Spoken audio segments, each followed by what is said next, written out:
মাছ ধরার আগে এই ছোট্ট পাড়া যে নদীটা দেখতে পাচ্ছ, এই ছোট্ট পাড়া নদীটা পার হতে হবে। তো গাইস, আজকে আমরা সকালবেলায় বেরিয়ে পড়েছি মাছই ধরতে। এখানে আমরা মাছ ধরবো দেশি মাছ।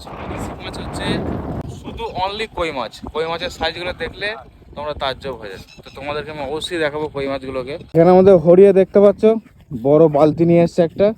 এই বালতিটা ও ভর্তি করে নিয়ে যাবে, আর আমি একটা ছোট্ট বড় ব্যাগ নিয়ে এসেছি, সেটা আমার ভরে গেলেই আমার কাছে অনেক। আগে সামনে যে জলগুলো দেখতে পাচ্ছ ওইখানের মধ্যেই ধরবো। তো গাইস, এইখানে আমরা মাছ ধরবো। তো এইটুকু জায়গার মধ্যে কি পরিমাণ মাছ আছে সেটা ধরার পর তোমাদেরকে না দেখালে তোমরা বুঝতে পারবে না। তো গাইস, এবার আমরা মাছ ধরার জন্য রেডি হচ্ছি। তো গাইস, আমি মাছ ধরার জন্য প্রস্তুত। আর আজকে জালটা আমি ফেলবো প্রথম। দেখি জালটা ঠিক মতো আমি ফেলতে পারি কি।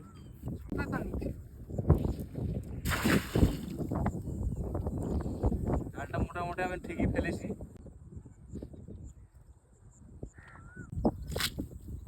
প্রথমে পাওয়া গেছে একটা তালাপিয়া। মাছটাকে ছেড়ে দিচ্ছি। আমরা ধরতে এসেছি অনলি কই মাছ। কই মাছ ধরবো, কই মাছ পেলে নিয়ে যাবো। তালাপিয়া মাছ আমরা কেউ খাই না, ও খায় না, ও খায় না, কেউ খায় না। তো গাইস, দেখো কি পরিমাণ মাছ উঠেছে জালে। তো এখানে দেখতে পাচ্ছ তালাপিয়া মাছ বেশি আছে, এখানে কই মাছ আছে একটা। কই মাছগুলো আমি তোমাদেরকে বার করে দেখাচ্ছি। দেখতে পাচ্ছ এই যে কই মাছের সাইজ। তো এই কই মাছগুলি আমরা ধরবো। জাল ফেলছি, প্রত্যেকবারে দুটো করে কই মাছ উঠছে। একবারে 8-10টা করে উঠে গেলে বেশি আর জাল ফেলতে হয় না আমাদের।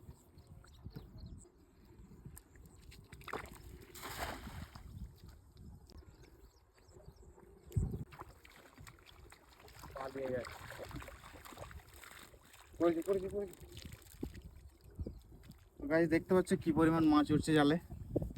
তো গাইস, অবশেষে মাছ ধরা কমপ্লিট হয়েছে। অনেক পরিশ্রমের পরে অনেক মাছ ধরেছি, সেই মাছগুলো আমি তোমাদেরকে দেখাচ্ছি।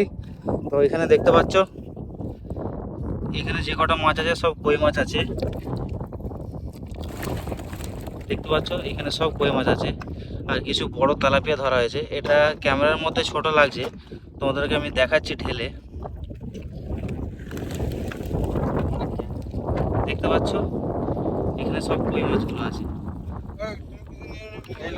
তো অনেক পরিশ্রমের পরে এই কই মাছগুলো ধরতে পেরেছি, আর আমার অবস্থা দেখতে পাচ্ছ কি অবস্থা হয়ে গেছে। তো ভিডিওটা আমি এখানে শেষ করলাম। যদি এই ভিডিওটা তোমাদের ভালো লেগে থাকে তাহলে অবশ্যই ফলো করে নিও।